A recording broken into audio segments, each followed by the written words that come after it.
IPL में match number 10 और ये है आरसीबी बनाम केकेआर। दोनों तरफ एक एक अंतरराष्ट्रीय कप्तान होंगे और इन दोनों कप्तानों के पास दो दिग्गज खिलाड़ी हैं। एक तरफ है आंद्रे रसल, दूसरी तरफ है एबी डिविलियर्स। देखना होगा कौन यहां पर बाजी मारेगा। आप देख रहे हैं simply CoinDCX presents ESPN Cricinfo T20 time out.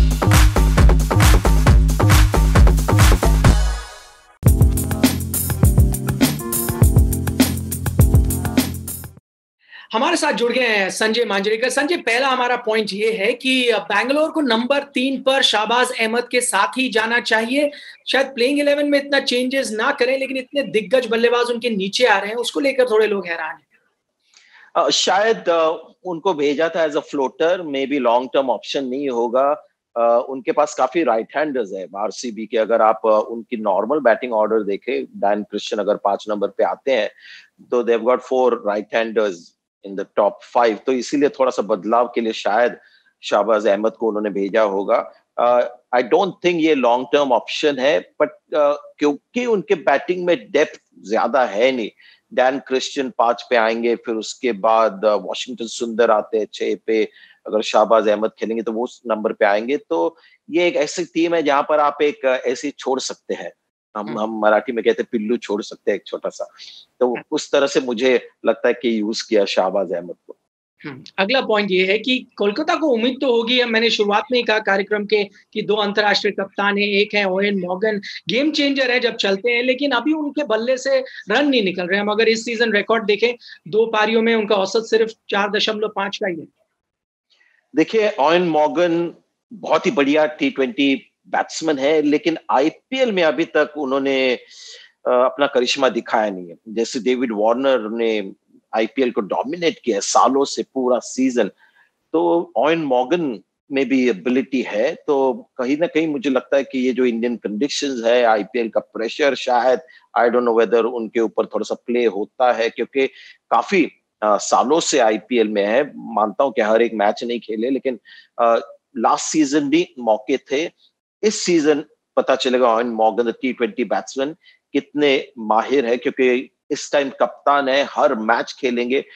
तो उनकी बैटिंग अंडर स्कैनर होगी, बट कप्तानी जिस तरह से कर रहे ओवेन मॉर्गन, टीम तो उनको सिर्फ उनके कप्तानी की वजह से खिलाना चाहेगी।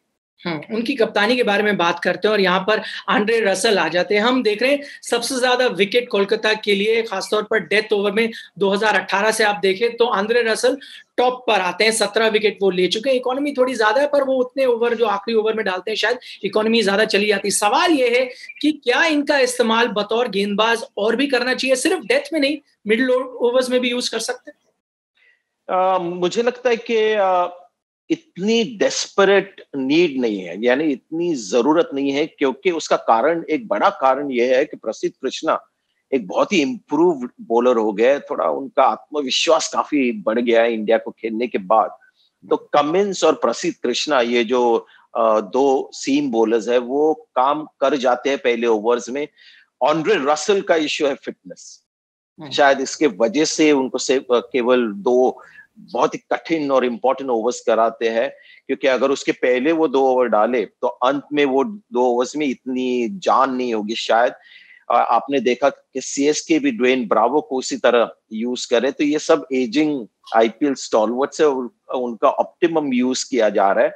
और जिस तरह का बॉलिंग अटैक है केकेआर के पास, तो ये जो रणनीति है वो फिट बैठते हैं इस टीम में। कुलदीप यादव को प्लेइंग 11 में मिलनी चाहिए जगह, और अगर मिलेगी तो शायद, क्योंकि हम आंकड़े भी हरभजन सिंह के दिखा रहे हैं, वही एक शायद स्लॉट हो सकता है। जी हाँ, सिर्फ 3 ओवर्स किए हैं हरभजन सिंह ने। और जैसे मैंने पहले कहा कि आरसीबी अगर नॉर्मल अपना बैटिंग लाइनअप रखे तो 4 राइट हैंडर्स हैं टॉप 5 में, तो वहां पर हरभजन सिंह का यूज कम होगा। तो कुलदीप यादव एक ऑप्शन है, लेकिन बहुत कम कप्तान अभी उनको उतना बैक कर रहे जैसे पहले करते थे। और चेन्नई में थोड़ा सा शॉर्ट बाउंड्री होता है हमेशा एक साइड पे, तो ऐसे में Shakib Al Hasan flat left arm spinner का यूज ज्यादा किया जाता है। लेकिन हरभजन सिंह की जगह केस तो बनता है, एक तो आफ्टरनून मैच भी है, तो कोई खतरा नहीं है कि कुलदीप यादव रात को लेट डालेंगे और शायद पिच में अगर थोड़ा सा ड्यू आ जाएगा, चेन्नई में आता नहीं, बट अगर थोड़ा सा आ जाए तो फर्क पड़े। तो है, केस स्ट्रांग है, लेकिन देखते हैं ऑयन मॉर्गन में वो उतना करेज है कुलदीप यादव को खिलाने का। ऑयन मॉर्गन की आप बात करें, उनकी कप्तानी से आप प्रभावित भी रहे। एक चीज जो उन्होंने बहुत अच्छी करी थी वो ये कि 5 ओवर्स डलवा दिए थे, जो पावर प्ले के 6 थे उसमें से स्पिनर्स थे। यहाँ पर भी आपको लगता है वो रणनीति हो सकती है कि आप वरुण चक्रवर्ती को लाइए विराट के खिलाफ?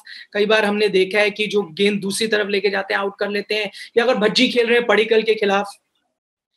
इसीलिए शायद मुझे लगता है कि एक इंडियन बल्लेबाज को उन्होंने नंबर 3 पे भेजा आरसीबी ने, और शायद आज भी वही होगा। अगर उन्होंने परखा कि ऑयन मॉर्गन काफी स्पिन डालेंगे, पिछले मैच में शायद 15 ओवर में 10 ओवर स्पिन उन्होंने किए थे पहले 15 ओवर में, तो ये अगर रणनीति हो तो शाहबाज अहमद बीच में आ जाएंगे।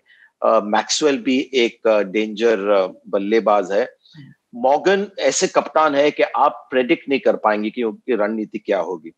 वो एन वक्त पर डिसीजन लेते हैं और ज्यादातर बहुत सेंसिबल कॉल्स होते हैं। चेन्नई का मैच है, दोपहर का मैच है, तो स्पिन काफी मुझे लगता है एक इंपॉर्टेंट फोर्स होगा।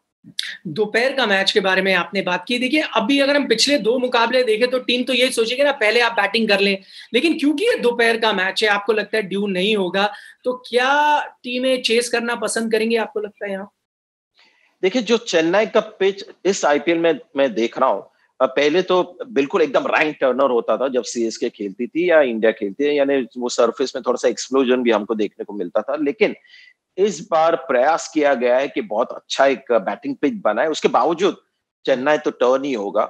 इसलिए मैं मानता हूं कि दोपहर के मैच में पहले बैटिंग और सेकंड बैटिंग में इतना ज्यादा फर्क नहीं होगा, थोड़ा होगा, बहुत ज्यादा नहीं। पहले वाली जो चेन्नई की पिच थी, जहां पर एफर्ट किया था कि उसको टर्नर बनाए, वहां पर पहले बल्लेबाजी बहुत इंपॉर्टेंट थी। इस मैच में मुझे लगता है इतनी इंपॉर्टेंट है नहीं, लेकिन कप्तान जो टॉस जीतेगा शायद फिर भी पहले बल्लेबाजी करना चाहेगा। तो आप देख रहे थे simply CoinDCX presents ESPN cricket info T20 time out.